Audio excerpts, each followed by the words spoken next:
Archipel, qu'est-ce que ça veut bien pouvoir dire? On est vraiment dans une opération atypique, une opération inédite. Bon, j'ai cherché la définition d'archipel, et Wikipédia dit « ensemble d'îles relativement proches les unes des autres ». Et dans archipel, on entend aussi le mot art. Alors le festival Archipel serait un ensemble d'œuvres d'art et de lieux culturels dispatchés sans être trop éloignés, avec comme point commun un territoire, le centre Val-de-Loire. Un archipel artistique en somme. Il y a beaucoup de lieux de culture ici, mais qui ne sont pas forcément connus.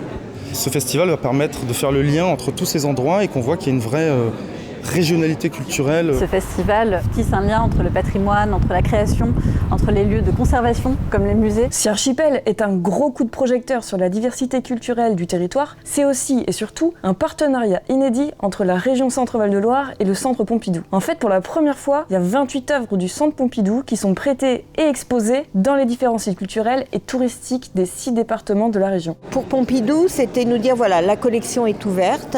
Et il a fallu choisir parmi les 140 000 œuvres que compte le fonds de collection du Musée national d'art moderne. Ça fait beaucoup. Et il faut savoir que c'est la plus grande collection d'Europe d'art moderne et contemporain. C'est quand même merveilleux. C'est comme si on était un enfant de 2 ans et qu'on se retrouve dans un magasin de jouets magnifique. Nous ne sommes pas du tout dans une opération de prêt traditionnel.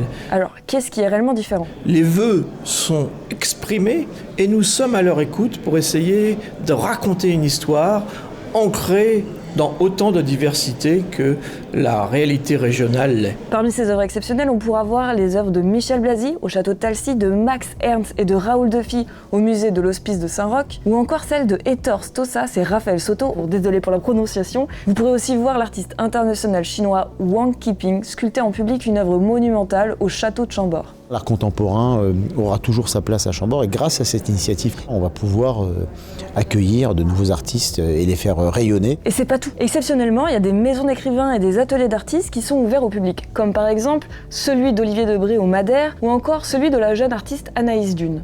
L'atelier, c'est le travail en cours et donc en fait je trouve qu'il y a une intimité qui se crée et même des discussions qui sont de l'ordre du plus intime et en fait je trouve ça très riche. C'est vraiment un endroit que j'aime partager, ouais. Et je suis contente de pouvoir le faire dans ce cadre-là. Et l'avenir alors?